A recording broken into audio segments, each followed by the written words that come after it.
change. By show of hands, who else is sick and tired of the same? 1% trying to keep us small, trying to keep us from getting out. Minimizing the struggles they've caused, saying we're not working hard enough. We really should stop this fighting. Otherwise, we'll miss the fireworks. There won't be any fireworks. And here we go. And welcome, everybody, to Suck It. It is Friday, October 23rd of the horrible year that is 2020. I am the great and powerful King of Kings, Prince of all that is awesome, Derek. How is everybody tonight? Woo! It's going to be a fun one tonight. It's going to be a fun one for the next couple weeks. Man, we're just all over the place. We're loaded here. We're having some fun. If you're joining us again from last night, you'll see that my camera situation's much better. I bought a new camera and changed my lighting and did some other things, and much better tonight. But thank you again for being here on this Friday. So much good stuff has been going on. Getting ready to break 900,000 downloads for the month of September, so thank you for that. Bigger and better guests are in the process of being booked. Just like I announced the other day, next Thursday, the runner-up from last year's The Voice Australia, Daniel Shaw, will be on the show. In 2 weeks, the lead singer of September Morning, Emily Lazar, will be on the show. Lots of other huge guests coming on soon. Lots and lots of good music, lots and lots of good actors and actresses. So please stay tuned because the best is yet to come. But tonight, we have a returning guest. If you remember from about a month or so ago, I had her on with her guitarist, Mr. John Stewart. But tonight, I got her all to myself. Just me and her talking about music, talking about life. Just gabbing away, because that's what we do here on the show. So, y'all ready to get to this? Let's get to this. Please welcome back to the show the lead singer of the Latin band Juliana, Miss Madeleine Kaye. Hey, sweetheart. Hello. How are you? Hi. How you doing? Everything is good. You know, I'm a little taken aback when I hear Latin now because John was on an interview last week and he flubbed and he said, you know, we do Latin music, but I don't speak Latin, but Madeleine speaks Latin. I was like, I speak Spanish. Yeah. You speak Latin? Because if you do, that's amazing. I barely speak pig Latin, but it does get confusing because it is Latin music, but it's not Latin language. Correct. I don't think anyone. Nobody speaks. There's lots of people who speak fluent in Latin, but I don't think anyone there's no country that has Latin as its native language anymore. No. And it's still considered like a dead language. Yeah, it is. Which is very, very ironic because, if it wasn't for Latin, Italian, Spanish, all the different, those languages wouldn't even exist, but they're just like, you know what, fuck it. Let's just go ahead and eliminate that and we're going to have our own. That went off. I know. So now I have to learn Latin. That's going to be a pretty big undertaking. I'm not going to be able to write songs for a little bit. It's already out there in the press, so. Well, yeah. Now that John, done screwed the pooch on that one. Yeah. I didn't even correct him. I let John do his own thing because I have so much love and appreciation for that man. I'm just not going to criticize at this point. I can imagine. Yeah. He's fallen off one of too many buildings. Agreed. So how have you been since we last talked?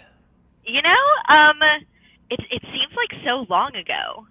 That's the It weird part does. about the pandemic thing. It's like sometimes time is moving at a glacial pace, sometimes it's moving quickly. Everything's okay, you know? We're still making music, and that's really like such a distraction and such a good time that I feel like even in these hard times, it's like everything's pretty good because I have my art and my friends, my family, so that'll always keep you afloat, right? Yeah, absolutely. I mean, during these times, I mean, having, something like that, music or art or, anything else that, being a creator in general, this whole pandemic has been a blessing in disguise for a lot of people, choosing to reinvent themselves or whatever the case might be. But as far as like, creators go, it's just given us an opportunity to really hone in on what we're doing and, you know, you know, keep it real. Definitely. And so I don't know if I should give a little intro for the viewers, but basically I'm a vocalist and I'm one of the singers of Juliana because I have some awesome news, Derek, which is we are bringing in another vocalist Who's that?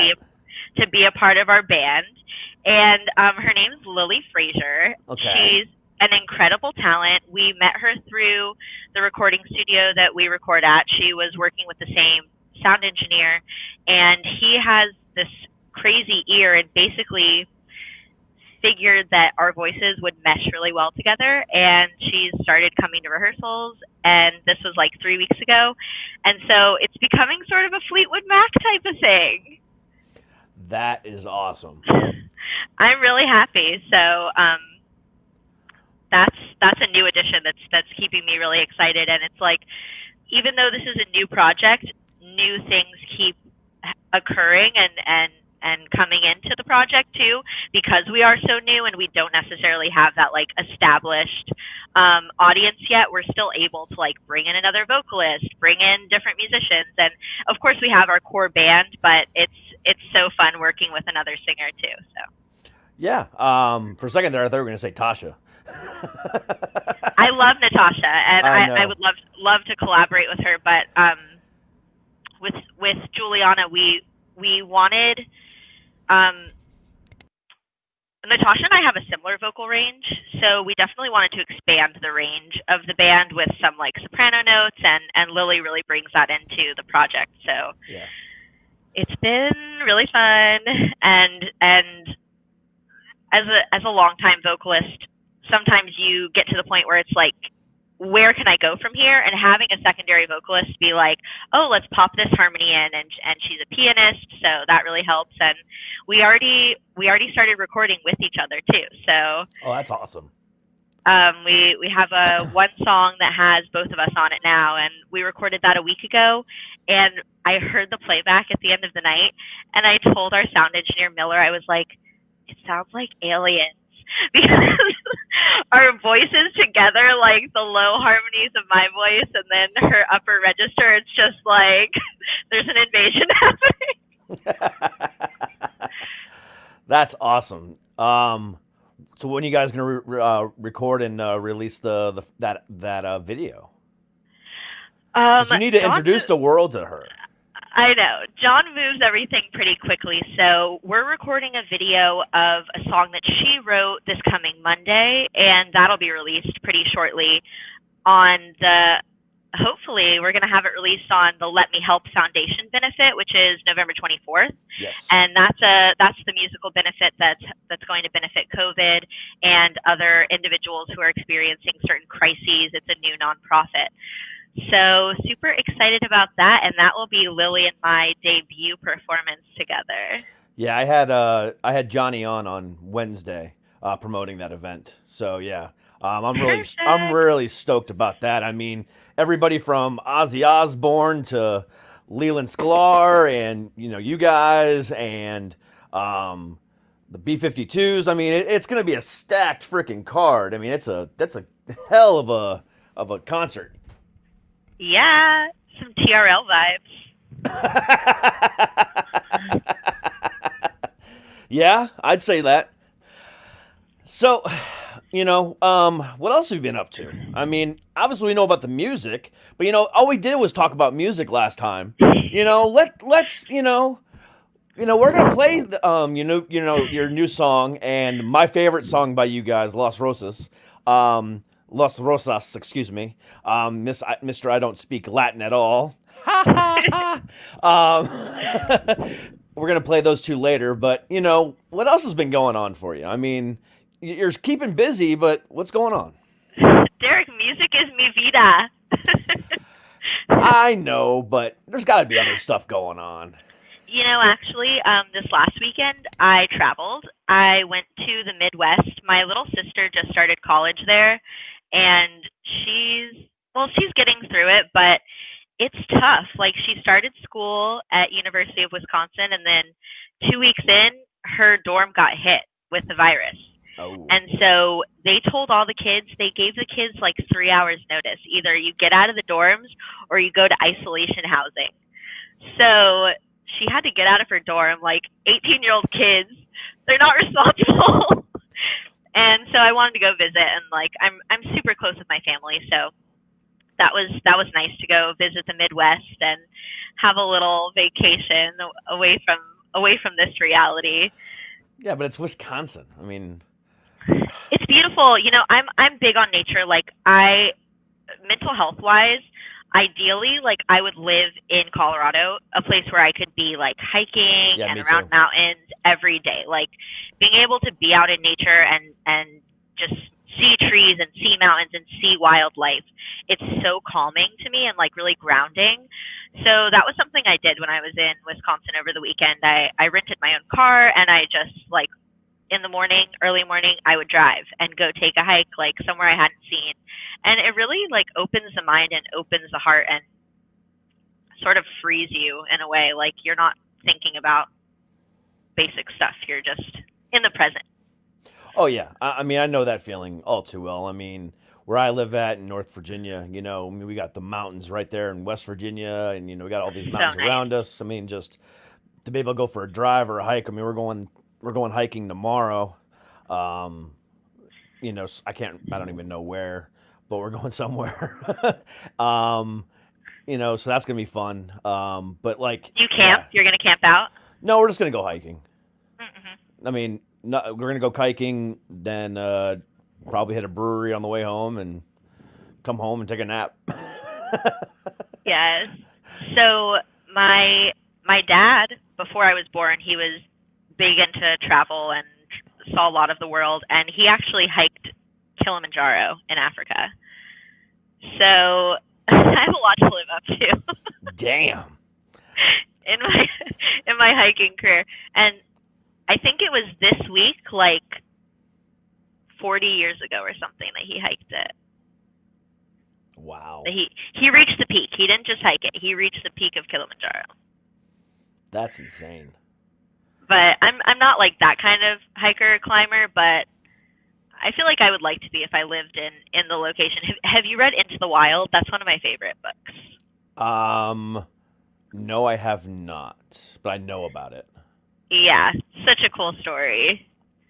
Don't want to go to that level, but yeah. Yeah, no, definitely not. That's like that one movie. What was the name of that movie? That movie where with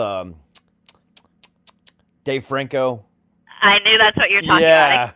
Is it like something feet or something? No, it's hours. It's some amount of hours. Yeah. I can't think of the name. Logistic. It's like 36 hours or 40 something, 50 some. I don't know, some amount of hours. And he's like, you know what? Fuck it. I'm cutting my arm off. Can you imagine being to that point in your life where it's either die or, or cut your arm off? I mean, that's a pretty... Too many hours. That's what it's called, too many hours. Far too many hours. Far too many hours. Yeah, I don't. Yeah, you know what? I'm lucky if I scale the foothills near my house. Oh my gosh. Derek, your background used to be so cool. It was so inspiring to me. I was like, I need to set up my background like that with all the posters and like cool stuff. Okay, so I tried. it's still there. It's just hidden by a green screen. This is all Okay. but no, I was it Wednesday? Wednesday, I bought a new camera, and I decided to set up my studio a little bit differently. So I got rid of my desk and moved it over to a corner and just kind of like did now I have like a private workstation. Now I have a separate workstation, and now I have a separate studio station. So now I'm sitting on a couch with my green screen behind me. Just doing things a little bit differently, trying a couple of different things, see what I like the most. But no, my posters and everything are still there. Just like I said, it's hidden by a green screen, and I'm trying something a little bit different, and trying to finagle things. Feng shui vibes.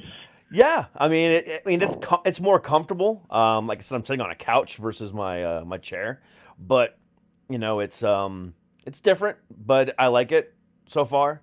Still a few more tweaks to make, but I do like it. But I do miss my comic book characters, my comic book stuff in the background. But yeah, I know what you're talking about. Yeah, it's a vibe, Derek. But I'm wearing my Spider-Man hoodie right now. And I've got a Captain America t-shirt on, so I still living. I'm still living the dream there. I watched a little of your Grace in Space interview where you guys were talking about your favorite Spider-Man actors. Oh yeah. Yeah. Let me just tell you, she's another one. That girl is Looney Tunes in the best possible way. I mean, she is like eccentric and funny and cute and just a little bit of everything. She's just amazing. Are you calling me nuts? No, I'm saying okay, so you both are a little nuts, so you probably get along pretty well. Thanks. You're welcome. My pleasure. No, but she was an amazing guest too. I did not know what to expect from her, because I had listened to a few of her songs and I listened to but I didn't watch any of the videos. So that one video, I don't know if you watched the video that I played of hers in that thing, but that video was crazy. Her dad was in a vulture mask. They were in the desert, doing crazy stuff. It was so funny, but it was That's cool. It was very, very different.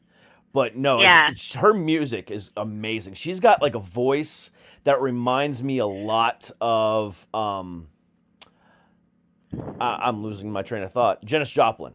Her voice reminds me a lot of Joplin. And yeah, so when I first heard hearing her sing, I was like, damn, that girl can wail.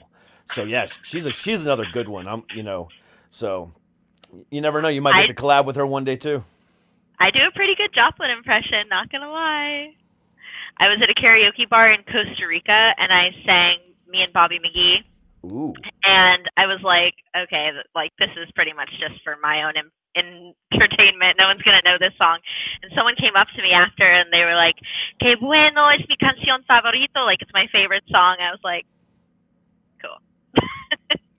I love Janis, and such a weird thing. So I have one of my dad's friends. He's from Port Arthur, Texas, and I was talking about Janis Joplin one night when he was at a dinner of ours, and he was like, "Oh, well, I'm from Port Arthur, Texas, and I actually grew up with Janis and Laura. That's where they're from, Port Arthur, Texas." Oh, like wow. really, really small port town, and there's like a small Janis Joplin museum there. So thought that was pretty cool. That is cool. I've watched a lot of documentaries on like Janis's passing and her life, and she led a really difficult life, first of all, and Oh, yeah. well, she was really isolated in her hometown and not really accepted and bullied a lot. And then as far as her death, I mean, one of her closest friends, I think, is the only one who tells this story, but basically says that her death was an accident that was not drug related. Like just because drugs are in an autopsy doesn't necessarily mean that that's the cause of death. Yeah. And unfortunately, with so many of these like rock star types, it's like they pass, and there could have been a number of causes, but in the autopsy, there's drugs, and suddenly that's the cause of death. And her nose was broken at the time of death, and her friend says that what likely happened is her shoe got caught in shag carpet, and she tripped and fell and broke her nose, and like was losing blood and was maybe intoxicated and basically lost her life in that way. That's interesting. I never heard that before. That's a nice little conspiracy theory. Yeah, I like those. I know, me too. I've been hooked on conspiracy theory like this entire pandemic. I can see that. Oh man. See that. Like there's so many good documentaries on Netflix with, filled with conspiracy theories. Whew. Man, I've been hooked on those, so feed me more. I really like I used to love all the Freemason type of stuff, trying to figure that out. Yep. Because my dad was a Freemason, and he wore the fez and like drove a little car and everything. Like he was pretty into it back in the day. And I remember finding a Freemason book on his bookshelf, and I was like, oh, like I'm about to find out all the secrets. Like this stuff is unreleased. And I'm like flipping through it, like fascinated. And then I flip over the book, and it's like Barnes and Noble.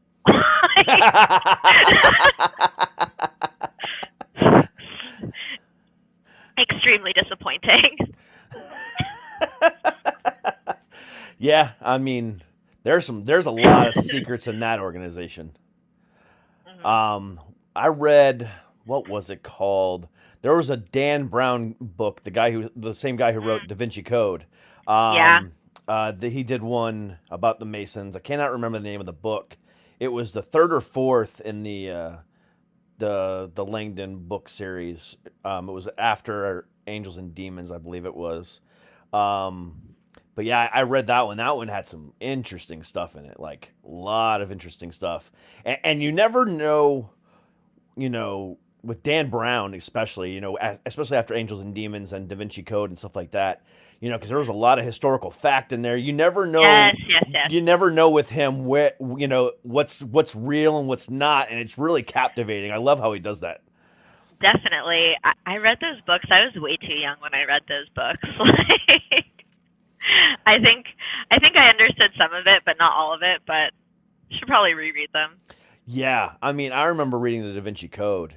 I picked it up. I'm like, everyone's been talking about this for a couple years. Let me just go ahead and pick it up. So I'm a bathroom reader, and within 2 or 3 days, I binged that book. It was so good. You were drinking a lot more water.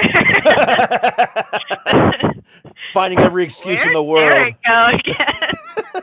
Finding every excuse in the world to go to the bathroom and read that book. But man, that was a good read. And then Angels and Demons was just as good too. And then fucking Ron Howard and ruined them with the movies.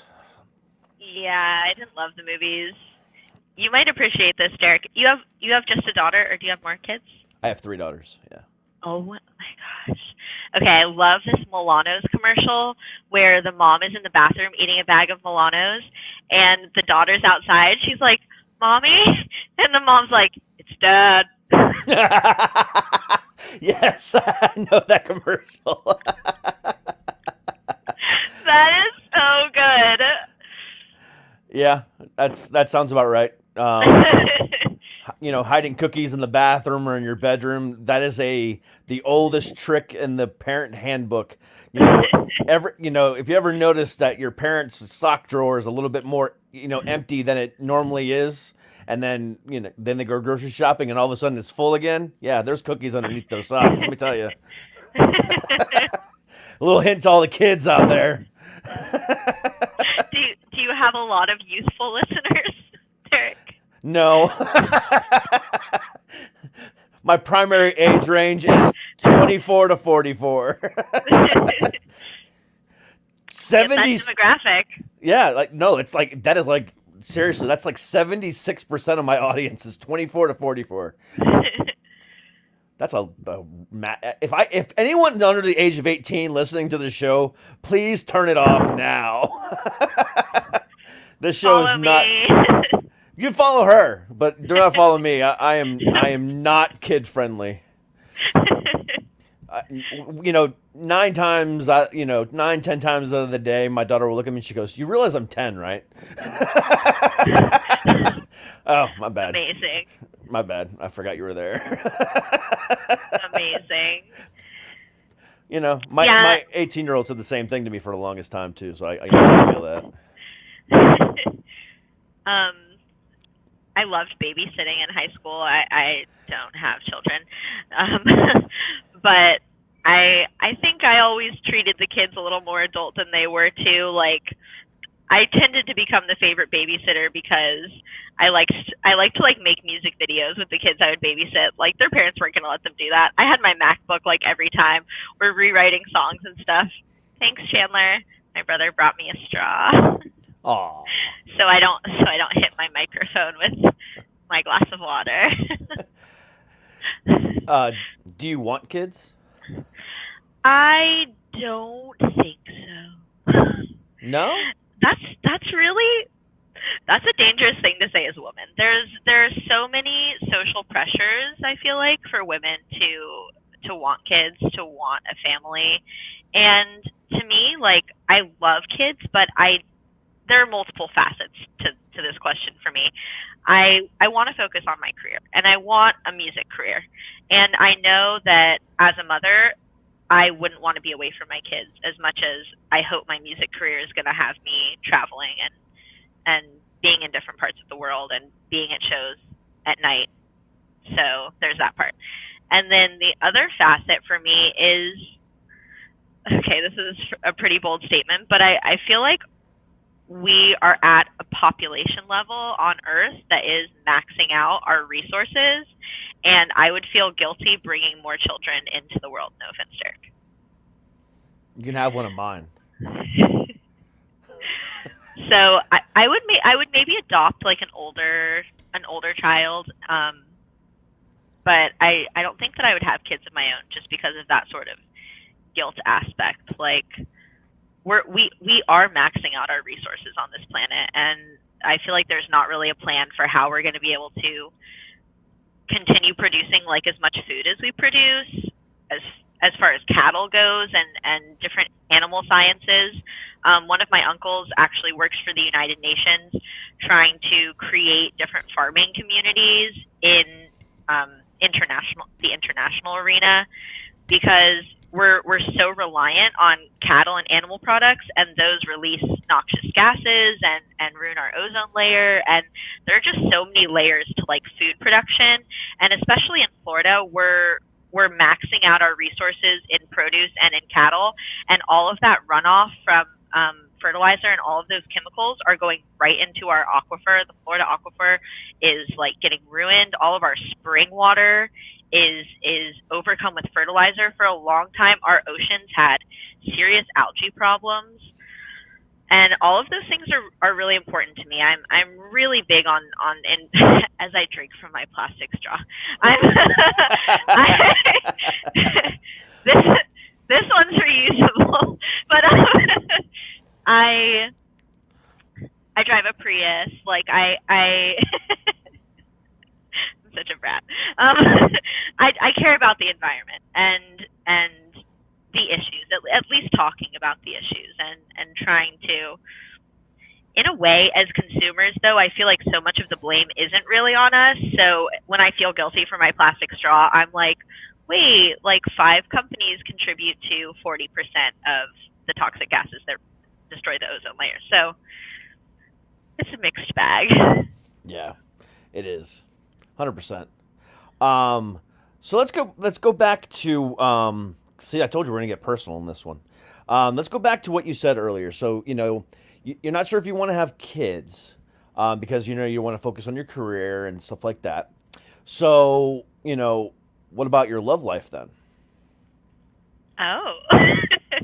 I got you by myself. I told you, you know how I am. I'm the digger. I love digging. So I do have a new quarantine cutie that I'm seeing, and that's really nice. It's nice to be in a healthy relationship. It's hard to realize that you're in a toxic relationship, that you've been in a toxic relationship until you're in a healthy relationship, I feel like. I have the feels for exactly what you're talking about. It's like that first time you ever get support from your loved one. It's like, ooh, what is this warm feeling? The scariest thing about being in a toxic relationship is you question if you're the toxic person. Yep. And if you go from one toxic relationship to the next toxic relationship, and that toxic person is also telling you that you're the toxic person, you're like, I'm the toxic person. Yeah. And then you're in a healthy relationship, and you're like, wait, I'm actually good at giving and receiving love. Like, huh. Time to write a song about those idiots. So, how long have you been dating her? I'm assuming it's a her. No, it is a man. Okay. Yes, and I wasn't sure because I know you are. I know you're bi or pansexual, Yes. however you would identify. But I wasn't sure. It could have gone either way. I didn't want to, Yeah, no, I am bisexual, and I date people of all genders. So And you're pansexual then. well, I prefer the label bisexual because in the same way that bilingual can mean that you speak one language and other languages, I feel like bisexual is just an easier umbrella to me. Yeah, I can understand that. Because trans people, like if I date a trans man, then I just see them as a It's man. a man. So I gotcha. Okay. yeah, Makes sense. yeah. So I try to normalize that in a way. I'm So basically, definitely- by identifying as bi, you're breaking down the gender norms. correct. That makes a whole hell of a lot of sense. Because I know my best friend she identifies as pan, but her logic is the same as yours, just kind of opposite. If that makes any sense. So, but I love your definition of that. That's amazing. I love that. I like the pansexual label too. I definitely ascribed to that for a long time, but I like bisexual now. And yeah, so he's probably watching, and he would be. I'm obliged to say that we're technically not dating because we don't have a label on anything, Nothing wrong with that. but we've been together for like 6 months. Fantastic. It's kind of started in the quarantine because the DMs were open, baby. I wasn't out with my friends. I was on Instagram. And you know what I find funny about that is one of your posts on Instagram says, if you want to get me in bed, don't slide into my DMs. Click the link in the bio. So did he click the link in the bio? Wait, okay. I know what it means. I'm just kidding, but still. Well, the song is called "In Bed." I know. We're getting ready to play it. That's why I brought it up. Okay, good. Play it now because there's something in my eye. Okay. Oh God, Maddie, I love you. All right, let's go ahead and play that song, "In Bed," or in Spanish. How do you pronounce it? En cama. Gamma. En cama. Alrighty, let's do it.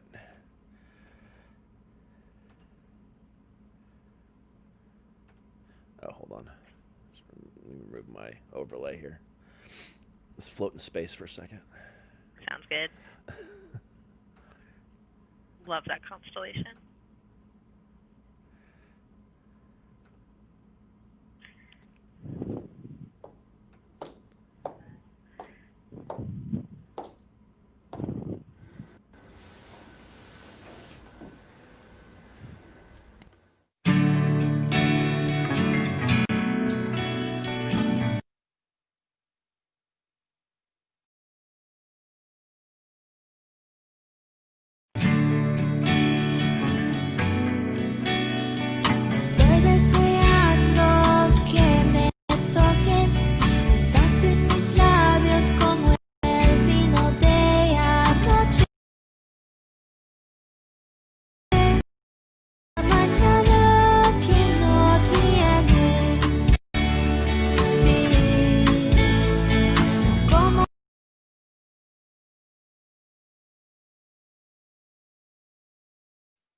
Hold on a second. I'm not sure what's going on. I'm not sure if it's YouTube or me. Just give me 1 second here. Mine's been weird too. I guess let it load more, right? Yeah, well, I had it on, I had it, open the entire time, so it should have already loaded. And, Yeah.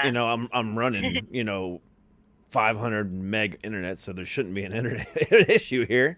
Let's just try this again. I apologize, guys. Let me try that again. Thanks, Derek. No problem. All right, let's start over.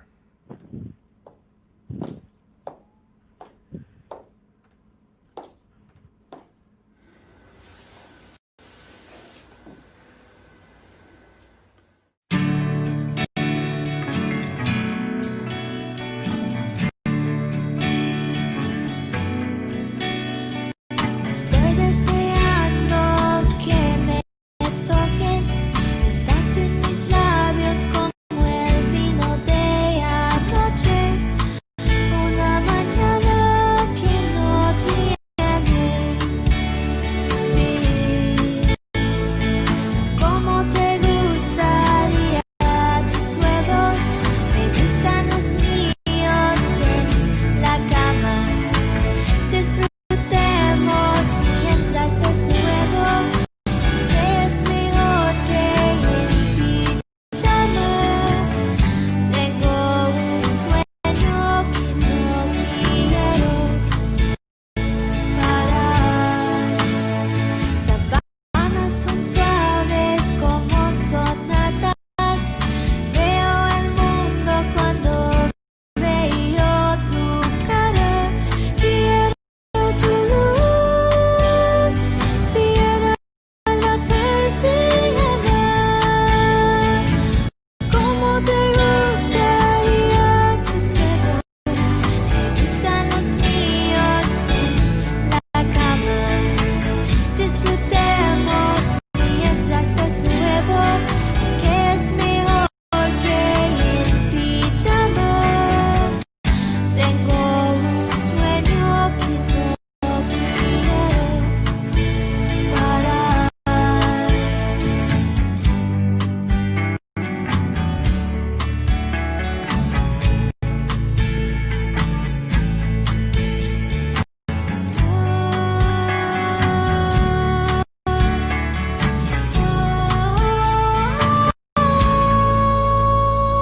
Como te gustaría tus huevos, me gustan los míos en la cama.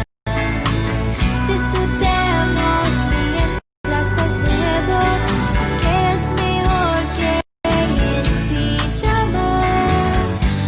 Tengo un sueño que no quiero parar. No tenemos que descansar.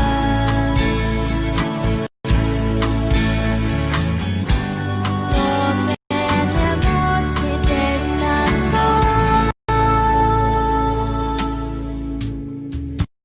Como te gustaría tus huevos, me gustan los míos en la cama. Disfrutemos mientras es nuevo, que es mejor que el pijama. Tengo un sueño que no quiero parar.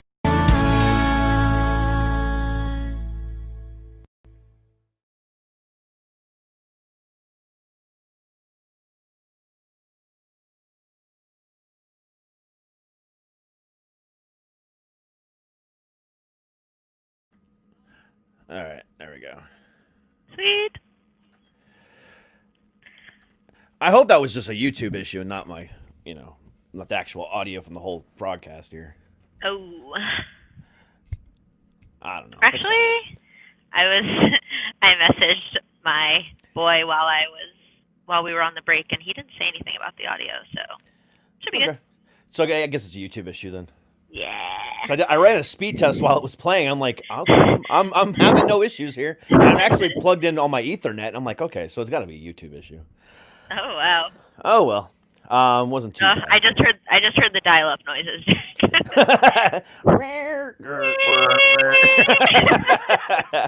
But no, that's good. We should make a track. That's a beautiful song. You guys write such beautiful music, and your voice is so lovely. And let me just tell you, the sexiness factor that I know you were trying to bring to that video, you did a fantastic job of. I do look pretty good. Yeah, you do. Okay, the porn star crawl was John's idea. I'm gonna say that right now. It looks good. It looks great. It does. But in the moment, I could not hardly keep a straight face, and I planned to shoot the album cover right after we shot the video, and so my photographer, who's a good friend of mine, he was already at the shoot in the room, and John's like, crawl towards me. I'm like, sorry, you have to see this. I'm sure he would sign with it, but I'm sure he was. Most men are creepers, so I'm sure everyone in the room enjoyed it. I'm just kidding. But no, it was a beautifully done video. I know you guys did that at an Airbnb, the same Airbnb that you talked to me at last time. Which was that the funny story you were going to tell me, or do you have another funny story about this? It's all fun in music videos until you get kicked out of the Airbnb. Oh, yes.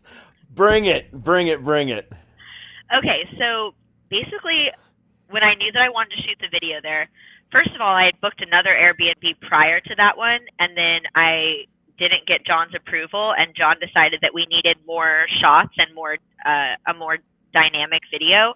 So I had already booked a place.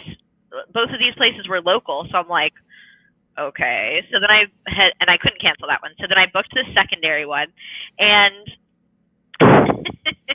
I told the host that I was going to be doing a photo shoot at the Airbnb, and didn't feel the need to say video shoot because John, we film on an iPhone 11, so it's not like we're bringing in a lot of equipment and everything. So I was like, this is fine. Like, I'm letting her know that we're going to be capturing the property. If that's an issue, like taking photos of the property, she would tell me then. So we filmed the video, everything went smoothly. And then I was like, but I have this great vacation rental. Like, maybe I should invite some friends over. And I had told her that how many people were going to be there, which was just going to be John, Bob, the drummer, and myself for the video shoot. So I said there were going to be 3 of us total. And I ended up having 3 friends over. So there were 4 people total at the Airbnb. And we're like hanging out all day and playing music and hanging by the pool and all this stuff. And the girls downstairs were a little bit less than enthused at the amount of fun that we were having at the Airbnb day, and that we kind of overtook the pool and we're playing music very loudly on my Harman Kardon Onyx speaker, which sponsor me. And so I could see that they were maybe a little bit edgy during the day. So whatever. It gets to be about 8 o'clock, and we start playing music pretty loud again. And I get okay, no. So we start playing music loud again. I went down to my car. I come back up, and I see my friend Addie on the phone, and she's like holding the phone out, like trying to show me that like she's on the phone. I'm like, okay, like what's happening? And then she's like, yeah, like it's just the 4 of us. I was gonna have other people over, and then I realized that she's on my phone talking to the Airbnb host. That the host had called me, and she answered the call and is drunkenly impersonating me and telling the Airbnb host that even though my guest limit was supposed to be 3, there are not only 4 of us, but I'm going to invite more people over, but now I'm not. I was like, oh, this is so bad. And I was like the only sober one there. I was like, no, like what's happening right now? Everything's about to crash down around me. And like the music is still playing. I'm like, what are we doing here? Like turn the music off while you're on the phone with the lady. And oh my god, it was such a mess. So basically we turned the music off and we were like, okay, like everything's chill. And I took a shot after that. I was like, oh my god, I can't believe that just happened. Like you just impersonated me. Like what the heck is happening? And about an hour later we like made dinner and we're like hanging out and I get a message from the host that's like, we rolled back the tapes to see how many guests you have there, and turns out you've been having people coming in and out all day. We saw you loading drums into the house. Like, what is going on? Your reservation has been canceled, and you have 30 minutes to vacate. So wait a second. They had cameras on property that they were monitoring you on? That's a little bit of well, did you know this beforehand? Privacy violation? Yeah. You know, they are allowed to have cameras out there, and I noticed the camera, honestly. Like, it wasn't in the property agreement, which technically makes it null and void. Like, Airbnb has really specific instructions that if you're going to have cameras on property, it has to be in, like, the welcome message or whatever, and it wasn't. So, technically, Airbnb couldn't do anything to me because she tried to get me kicked off of Airbnb. That's like how serious this host was. But the thing was, like, we kind of got away with it, but then my friends and I were the ones who messed up, which made her like scroll back on the cameras. Like, I doubt that she was like monitoring, you know? Yeah. But yeah, that was one for the books. And I shot the album cover right after the music video, and the album cover is really fun. I bought all this prop food, so I have like prop fried chicken and like a prop wine glass that like looks like the wine spilling out of it, and like all these dishes around me, and I'm having like breakfast in bed and a cigar in bed too. Actually, the photo shoot's really fun. And so I kind of just like left all that prop food like on the nightstand, and like, I mean, we didn't wreck the place like by any means, but I had brought a lot of stuff. Like, I knew I was going to be filming that day, so I had like all my makeup pretty much out and like all my stuff to like sleep over there and all the prop food everywhere. And yeah, we basically had 30 minutes to like, I had to get 3 drunken girls like in an Uber and then get all my shit together.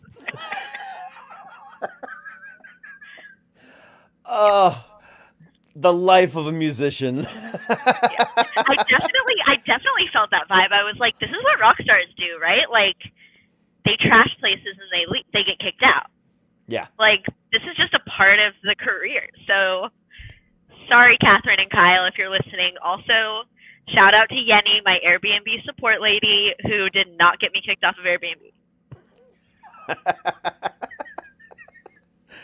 Oh my god, that would have been... If you would have gotten kicked off of Airbnb, that would have made it that much better. No! No, I'm not saying that would have been a good thing, but it would have made for a great, even better story. So, that's my story of the last time I was allowed on Airbnb, and my 1 month of being... I was suspended. I don't know. I was in Airbnb limbo for 30 days, and that just ended yesterday because I'm going to take a trip to Savannah now. Ooh. What's in Savannah? I love traveling. Okay, so usually pre-pandemic times, I would try to go somewhere like every 3 months because to me, it just traveling changes you as a person, and I want to have that evolution.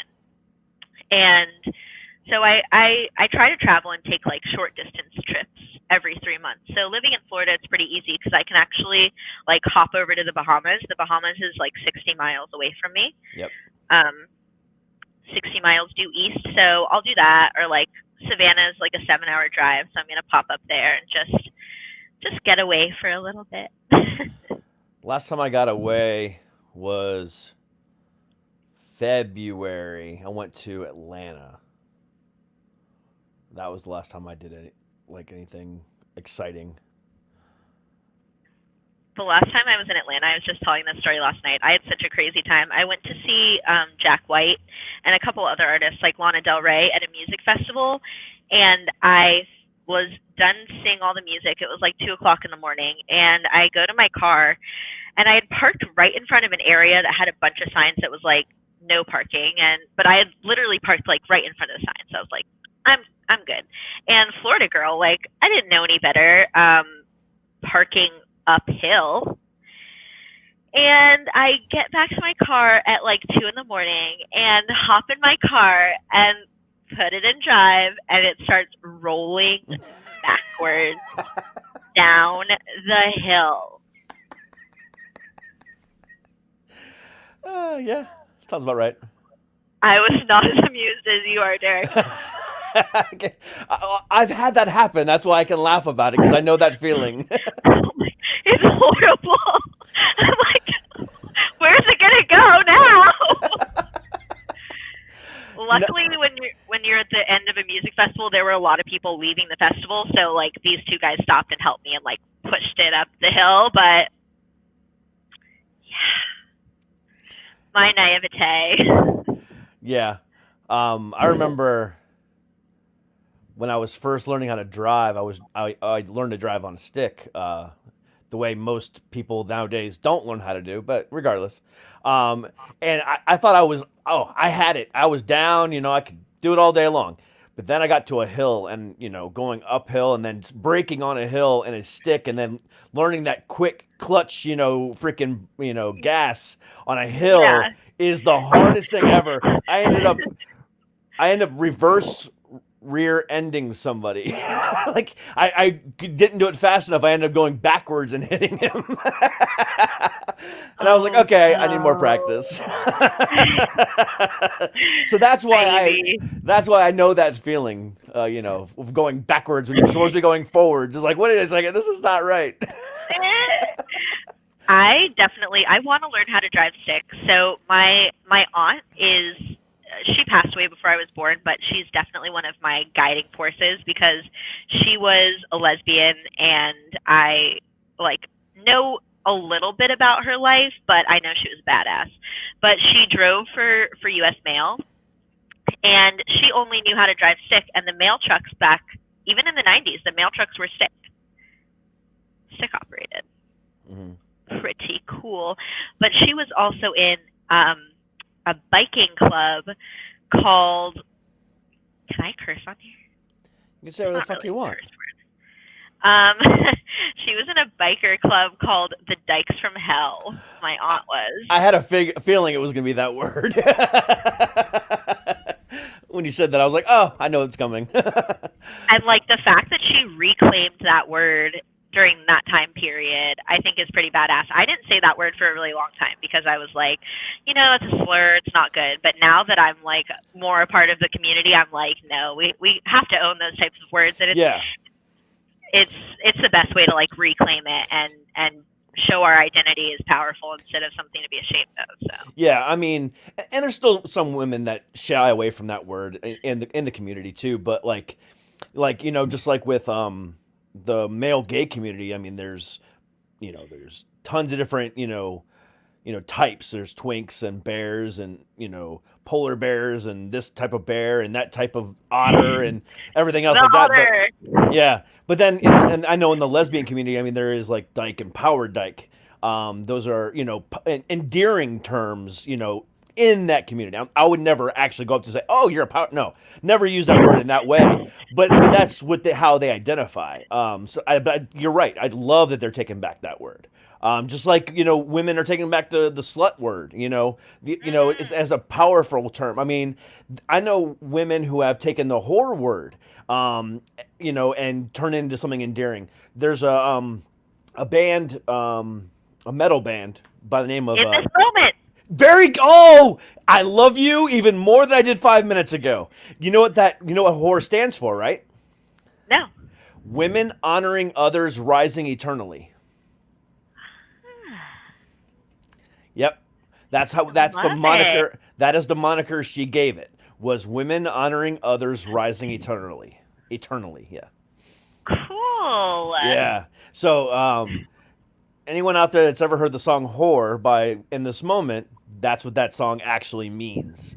Or if you've never heard that song before, go and listen to it. It's a metal song, but when you listen to the words, it's very empowering to women. Very, very. She's a huge feminist. Maria Brink is. She's one of my favorites.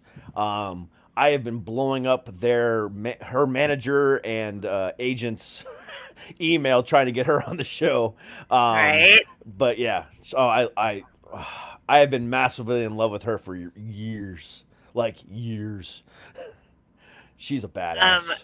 So my partner introduced me to In This Moment. I was so happy to have known that just now. I know. It caught me off guard. I'll have to admit.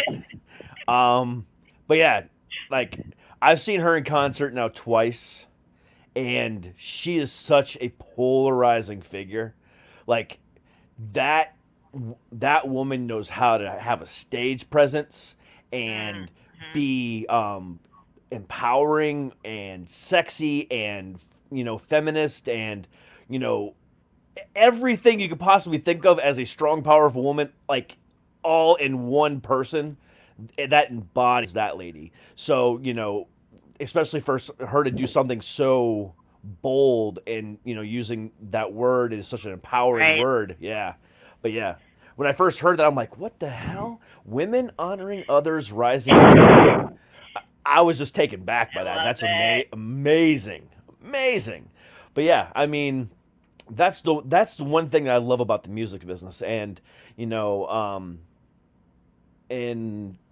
a week and a half, I have a metal, a pretty popular metal band coming on called September Morning, and their lead singer is a female. And I wanted to talk to her about this as well, because one of the things that I've noticed lately is that the music industry as a whole, and more so than ever with rock, but is being run by women.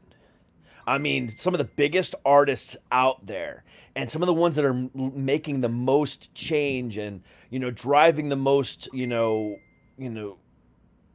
don't want to say album sales, but like downloads or streams, or when there was ticket sales for concerts, females have just been absolutely destroying music lately, and it's fucking phenomenal. I mean, especially the ones that just punch you in the face and say, "Hey, how you doing? I'm here." I love it. Love it. Yes. Love it.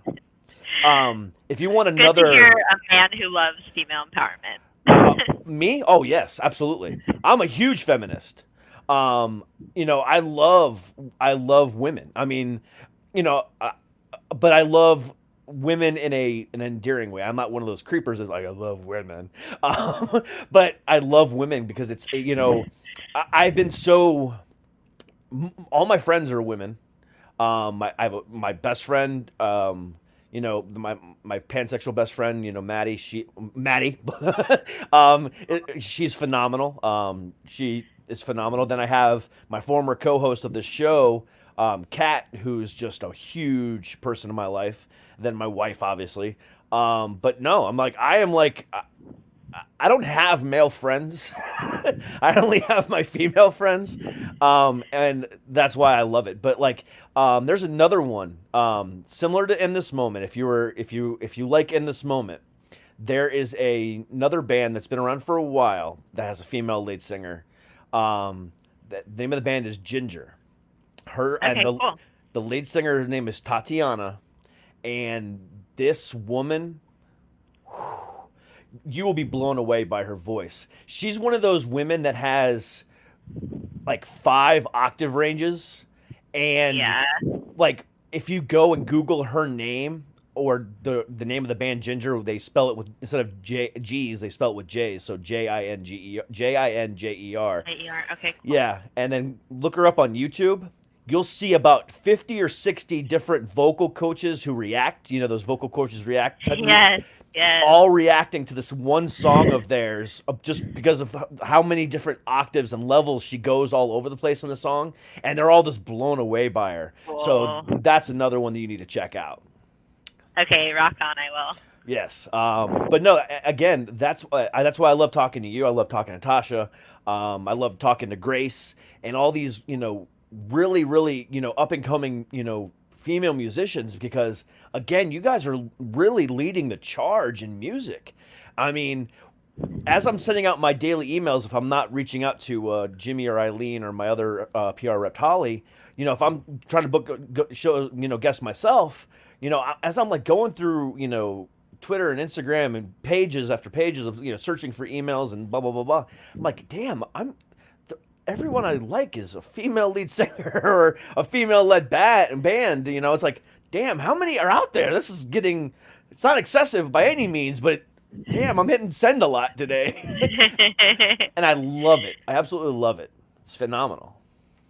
Yeah, I definitely like.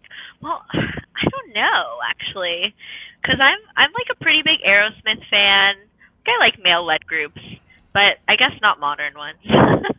I mean, don't get me wrong. I love male-led groups. Avenged Sevenfold and is my favorite band of all time, and obviously that's a male-led group. But there's like so many good ones out there. I mean, whether you're talking about Miley Cyrus now, who, by the way, I read today that she's actually in the process of working on a Metallica cover album, and that kind of blew me away.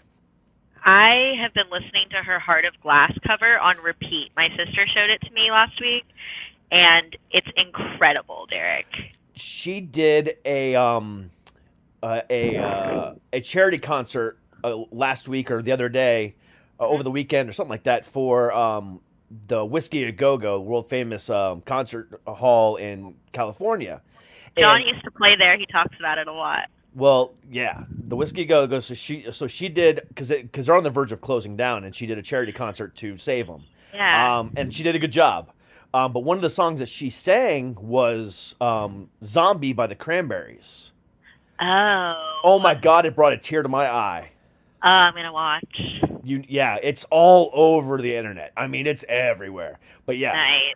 If you just Google Miley Cyrus "Zombie," oh man, you will love the Cranberries too. Yeah, but like, I'm not a big fan of her music because I mean, I'm not a big pop music guy. Right. But she herself is a badass. I love Miley. She's amazing.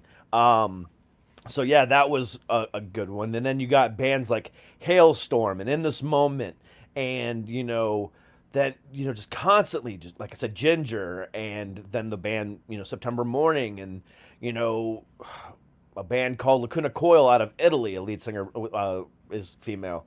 Just constant, just all these bands. I'm like, yes. I mean, the lead singer of Arch Enemy is a female, and just just all these bands. It's like, yes, women empowerment, bring it, give me all of it. Singing metal is hard. I haven't heard a lot of those bands, but wow, as a female vocalist, to go there with your voice and like bring that grind to your vocal cords, or like screaming. Ooh, I'm a little bit prissy with my voice though. Like I will go on vocal rest for days before I record, for the day before rehearsal. I'll be steaming my voice all the time. I drink like throat coat tea religiously that tastes disgusting, and it's like slippery elm coating my throat. And I try to be so careful with my voice. So I don't know if I could ever go. I mean, I'm not going to limit myself in that way. I currently don't like elevate my voice to that intense sort of screaming level. Like I try to be safe with my voice so that I can have that sort of angelic sound that I really like. But I want to listen to the bands that you like, because that is interesting to me, and it's a totally different type of singing, I would say, than what I currently do. All right, we're gonna go ahead and do something a little bit different. So we're gonna do a little bit of a reaction video, because I want to hear your reaction to her. Okay. Yeah. We're gonna do Tatiana from Ginger. Yeah. We're gonna go ahead and do that. We're gonna go ahead and play a portion of this song. It's called Pisces. This is their most famous song. Again, you guys can go on to YouTube and watch it. and then also see all these vocal coaches react to this song. It is ridiculous. But I want to go ahead and just play a portion of it for you. The first verse and then the first transition into the chorus will blow you away. Now, I also want to tell you that this is a live session. So this is not after a recorded mess. No, this is straight from the live session, straight upload. So just listen to this transition. It's amazing. Okay. All right, so hold on. You got to check this out. This is why I love talking to musicians, because we can talk music all day long. Right. All right, here we go.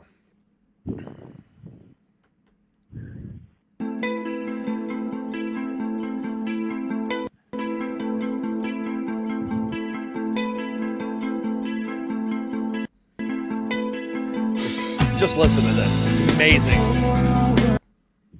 Oh, God damn it.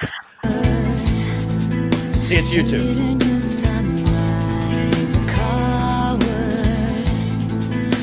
Shivering inside today,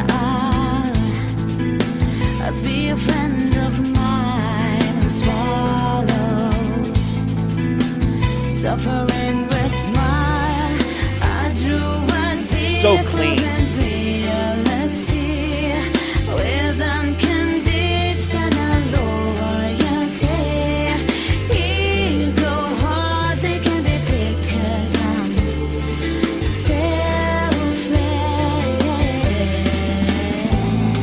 All right, just check this out. You're gonna be floored. So badass.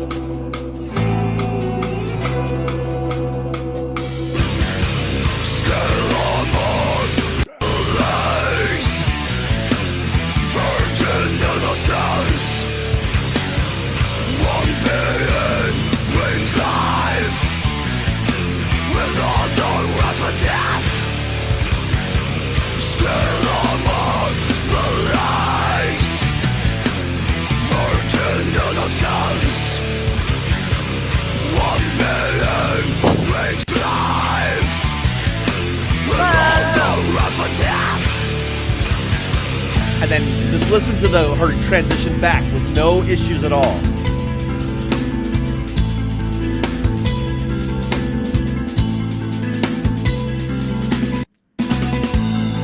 no promises I ever keep.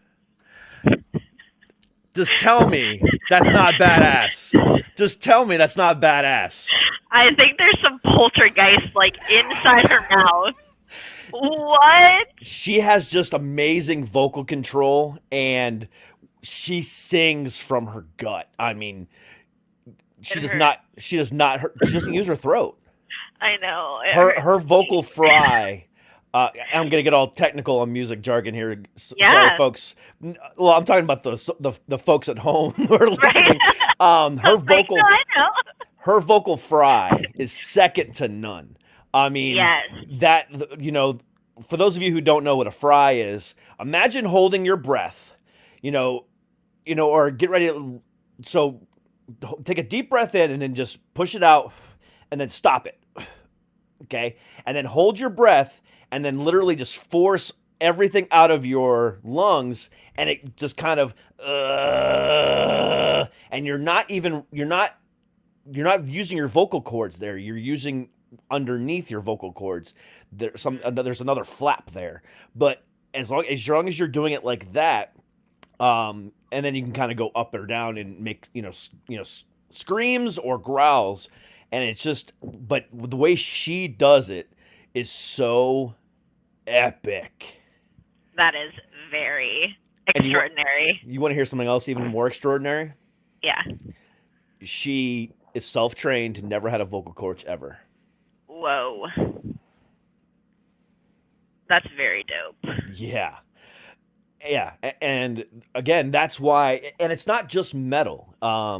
That's why I love the female empowerment, because they're doing stuff that they were told they weren't allowed to do, and they're blowing away just so many people.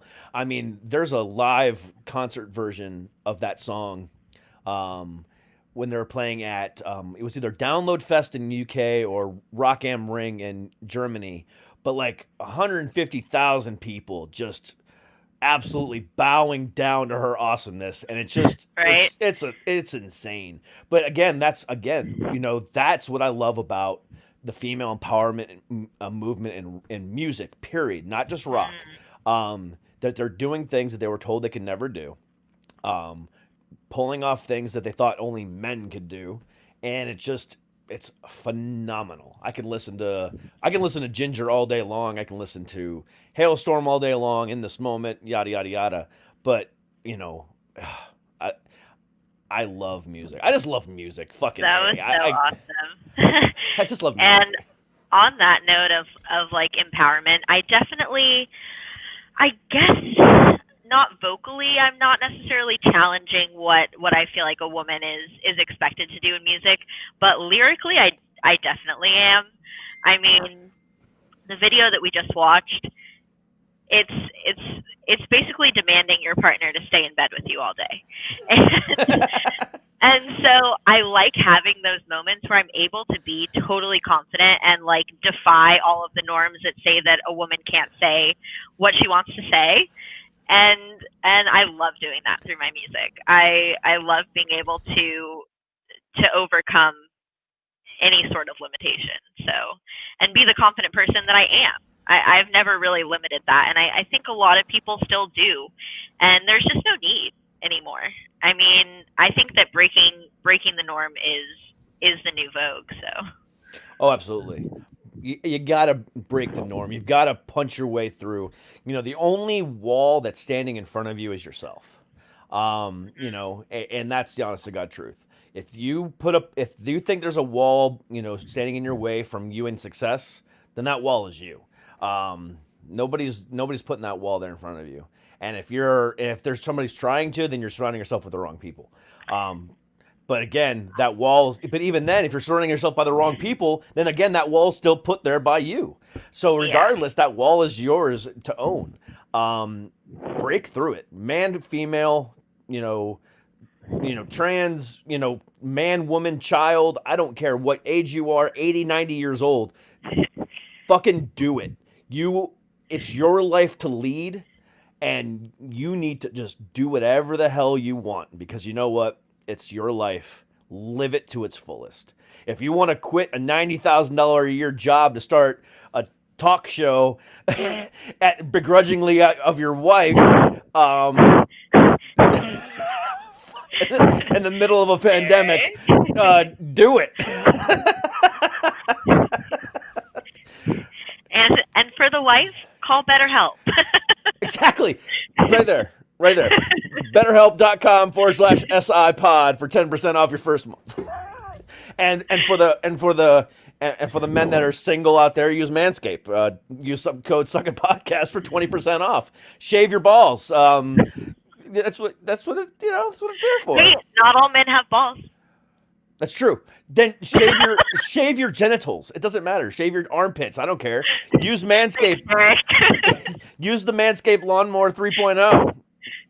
It's fantastic. Keep your shave your junk. There you go. Yeah. Shave your junk.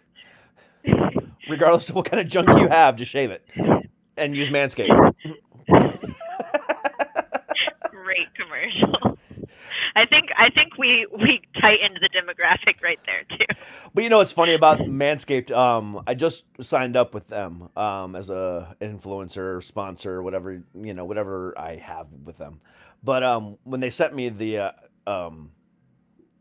thing, they go, the only thing we want you to do is make sure you say the words manscaped.com. That's all we care about. However you want to put it, go right ahead.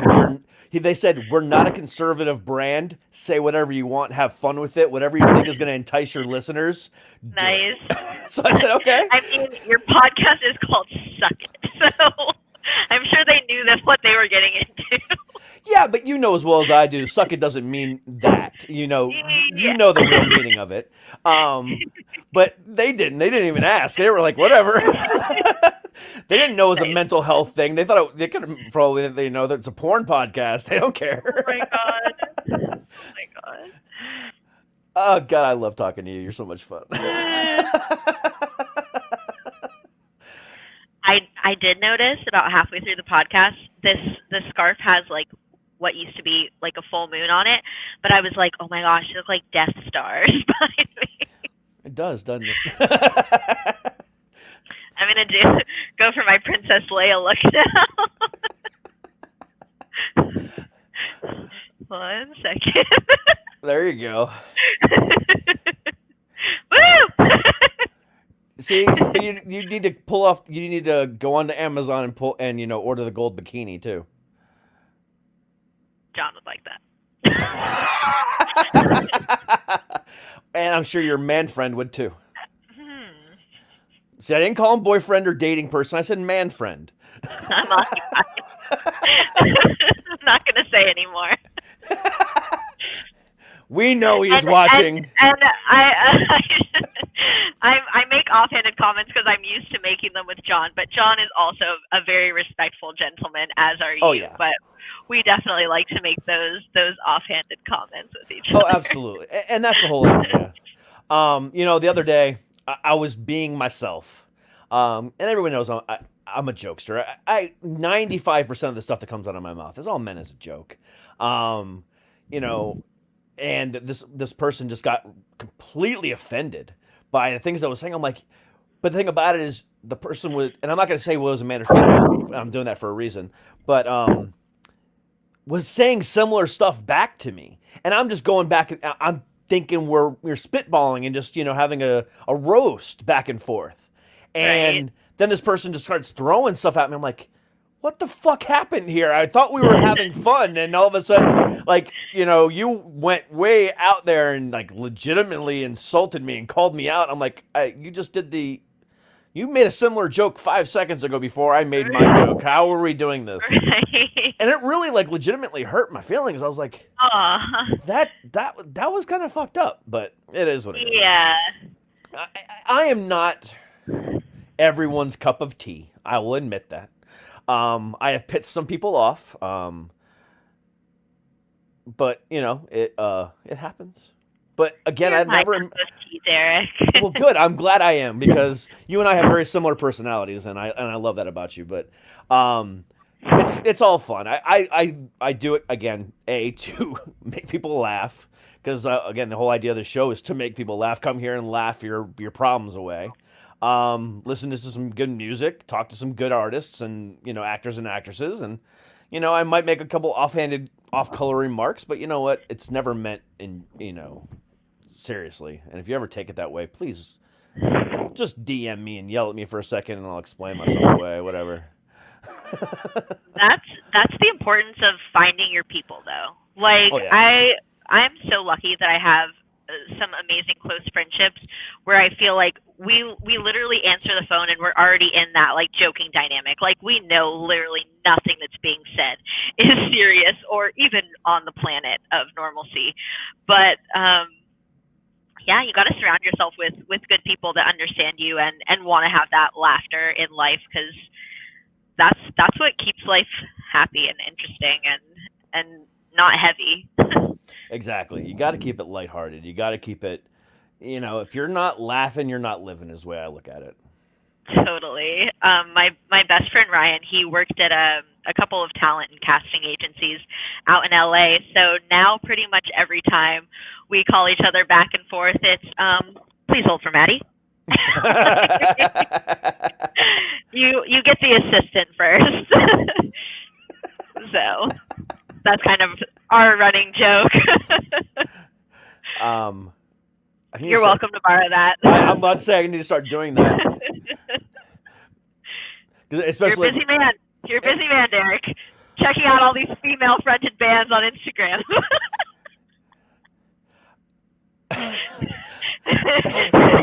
I got you there. With the intention of booking them on my show. I mean, it's not like I'm doing it at 2 o'clock in the morning in the dark when my wife is asleep next to me. Yes, I am. Oh my God. That's when I get most of my work done. Right. Girl, you are amazing. I love talking to you so much. This was so fun. I'm so happy you had me back. Oh, I will have you back as often as you want. You are maybe maybe Lily and I soon Oh my! too. The new singer. Absolutely, absolutely. When you guys ready to release that video, let me know, and I'll bring you guys back. And yeah, absolutely. Cool, Derek. Oh my God, I love talk. I could talk to you for hours upon hours. You're just so much fun. And I appreciate you. I appreciate you appreciating my level of humor. I appreciate that very much. For sure. And I was super happy to get back on here. Honestly, I had kind of a tough mental health week, and I was like, I want to like be on this podcast and feel in a place where I can sort of be myself and realize that the things are good, you know? Yeah.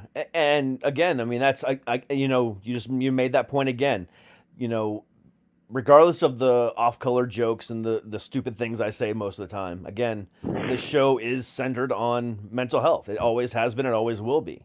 And if you're just now listening for the very first time, which welcome to the show, but the meaning of the word "suck it" podcast is, for anyone that has ever told you to suck it up in life, you tell them to suck it, because you can't just suck it up your mental health. You can't do it. You can't just say, oh, okay, it's done, and walk it off. It's not how life works.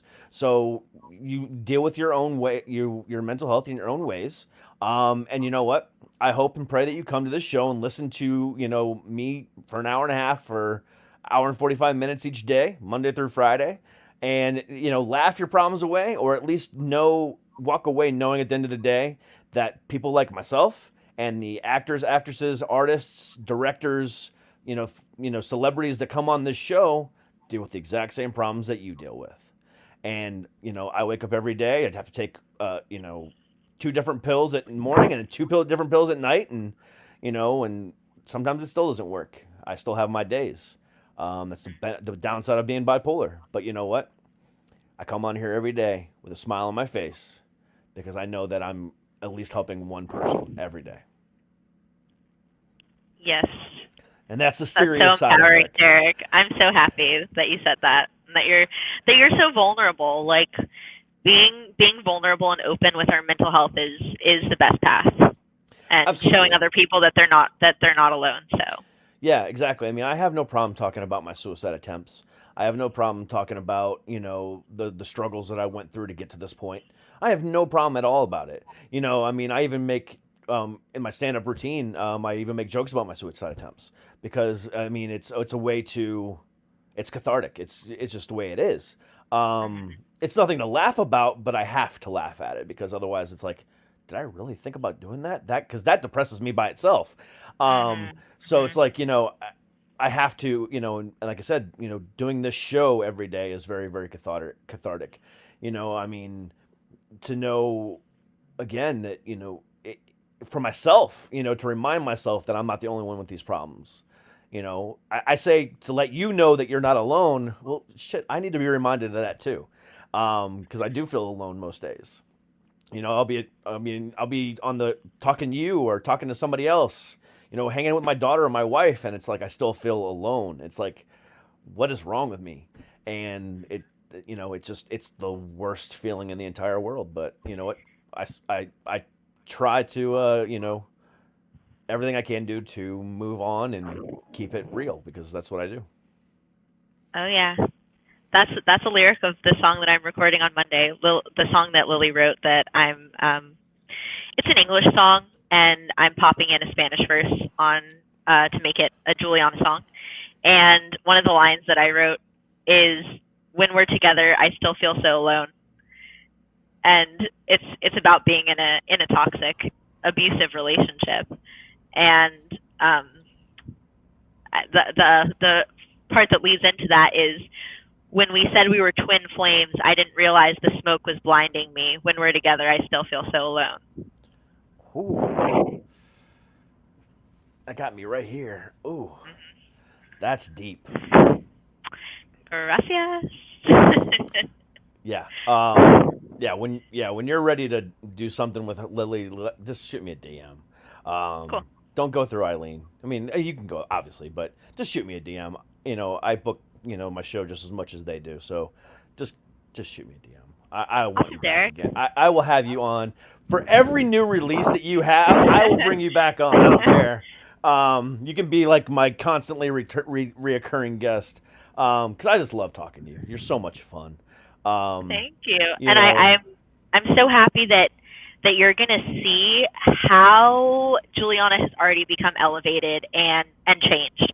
So En Cama, Las Rosas, Tu Sabor, Mi Amor Robado, those are our first 4 songs and kind of establishing our sound. And now it's just going into this sort of rock dynamic, power dynamic, and a lot of different sounds and feels. So I'm excited for you to hear the next couple tracks because I'm really proud of what John, Bob, and I have created at this point. Absolutely. All right. Well, again, Madeleine, you are amazing. We're gonna go ahead and close out the show tonight. Instead of with my normal outro, we're gonna go ahead and close it out with Las Rosas. So we're gonna close out the show tonight on that note. But again, I love you so much. You're so awesome. You are just amazing, and I love talking to you. So thank you very much for being here. Love you, Derek. Thanks so much. No problem. And whenever you're ready to bring Lily on, just let me know, and we'll bring her on, and we will inaugurate her properly. Rock on. Hasta luego. Just do me a favor. Don't warn her about me. Uh-oh. Got it. But so guys, like I said, we're gonna close it out with Las Rosas. So please, guys, stay healthy, stay happy. And as always, stay healthy. We'll see you guys Monday for an all-new Suck It podcast with the band Karma Kids.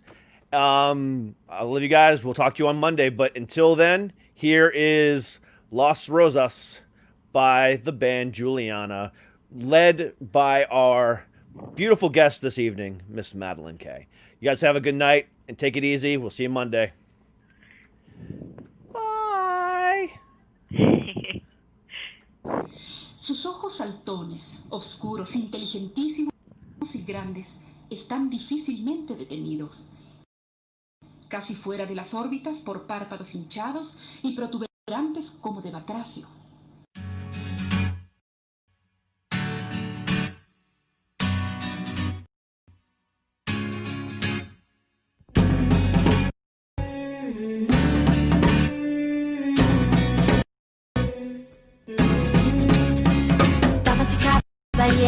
Bienvenidos a su vida.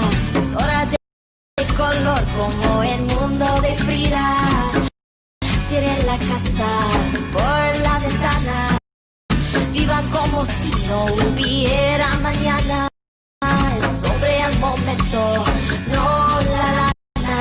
El día es mío. Olvide el pasado, recorde el presente. No necesito más. Lo que tengo es suficiente. No soy la oscuridad, soy las estrellas. Para ser como ellas, piensen como crees. Crecí, el jardín, olí las rosas. Cada calle es su pista. Miren atrás, es una aventura, no cuenten las cuadras. Cuando el sol brilla, olviden días más oscuros. Bailamos, reímos, comemos los churros.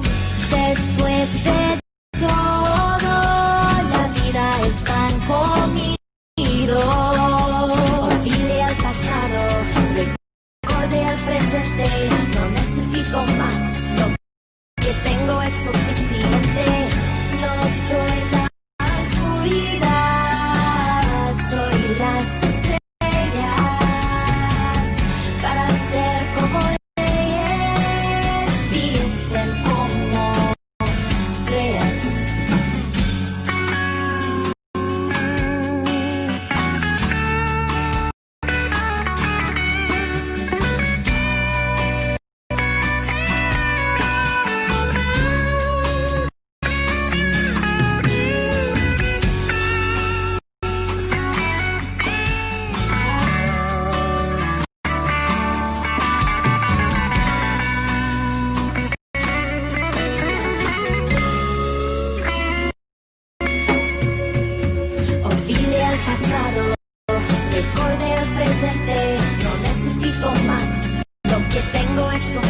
radiante. No soy la oscuridad, soy las estrellas. Para ser como ellas, piensen como reyes. No soy la oscuridad, soy las estrellas. Para ser como ellas, piensen como reyes. Nadie puede vivir